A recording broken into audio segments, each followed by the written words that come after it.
Jake and Billy. Two specks against the vast, icy canvas of Alaska. Best friends since they were kids, sharing the same dream to escape the suffocating grip of their small town. Their town, nestled between towering mountains and a steely gray ocean, felt like a cage. Every day was the same. The biting wind, the endless snow, and the same faces staring back at them. They craved adventure, the unknown, something more than the silence of the frozen wilderness. They devoured books about faraway lands, their minds lost in bustling cities and sun-drenched beaches. Jake dreamed of the pyramids of Egypt, Billy of the Amazon rainforest. Their dreams were their escape, a shared rebellion against the monotony of their reality. Jake's dad, a weathered bush pilot, owned a beat-up Cessna. It was their only window to the world, a symbol of freedom that taunted them with its every roar. They spent hours watching it take flight, imagining themselves at the controls, soaring above the clouds. One day the whispers turned into a plan, a reckless, desperate plan. They would borrow the Cessna, just for a little joyride. They'd fly south, see the lights of Anchorage, taste freedom for just a few hours. The night before, they could barely sleep. Excitement crackled between them, a dangerous current. The vastness of their plan, the sheer audacity of it, only fueled their determination. The air was crisp, the sky a deceptive blue as they snuck onto the tarmac, their hearts hammered against their ribs, a frantic rhythm to their youthful folly. The Cessna rumbled to life, the propeller a blur against the dawning light. They hadn't thought past the takeoff. The mountains, usually comforting giants, loomed ahead, their peaks shrouded in mist.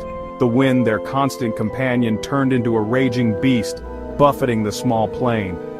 Then it happened. A sickening lurch, the screech of metal, the world dissolving into a dizzying white.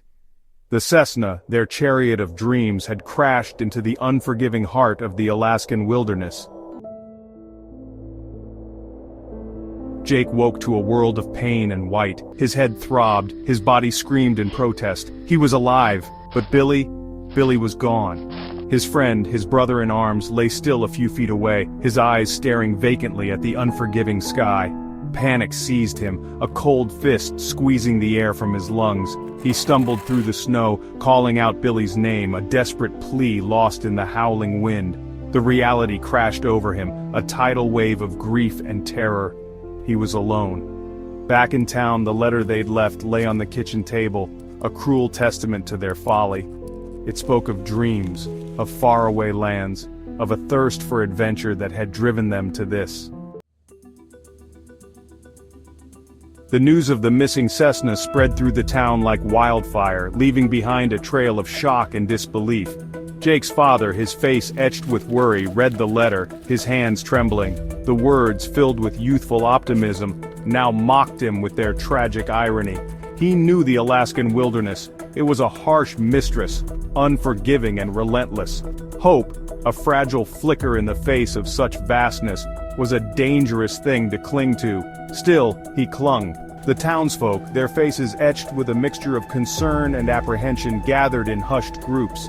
Whispers of the missing boys filled the air, their dreams now a shared nightmare. Section 6. The search begins. The manhunt began at dawn. A ragtag team of volunteers fueled by adrenaline and a sense of communal duty set out into the wilderness. They braved the biting wind and the treacherous terrain, their hope dwindling with each passing hour. The Cessna's wreckage was discovered by midday, a mangled carcass against the pristine white snow. The sight sent a collective shiver through the search party, the reality of the situation settling in like a lead weight. Dogs barked, their frantic yelping echoing through the valleys. Snowmobiles roared, carving paths through the wilderness.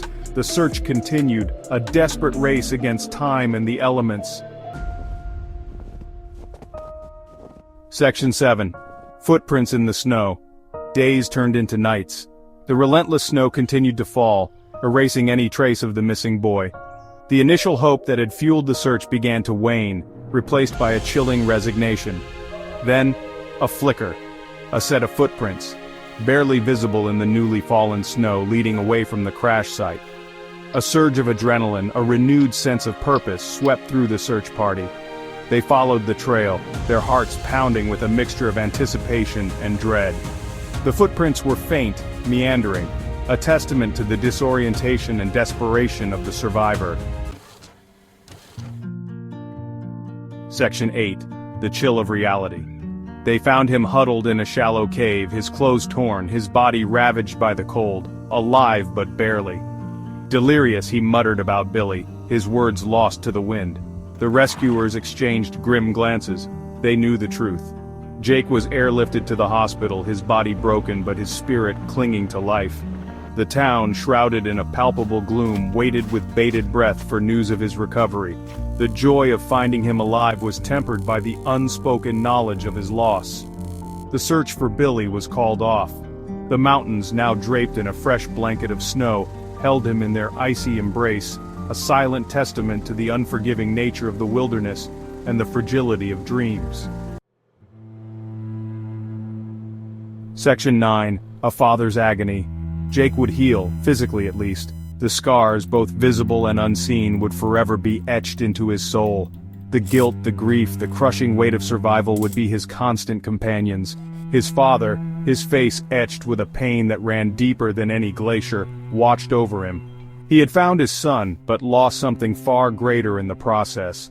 The trust, the easy camaraderie, the unspoken bond between father and son had vanished into the Alaskan wilderness, leaving behind a chasm of guilt and sorrow.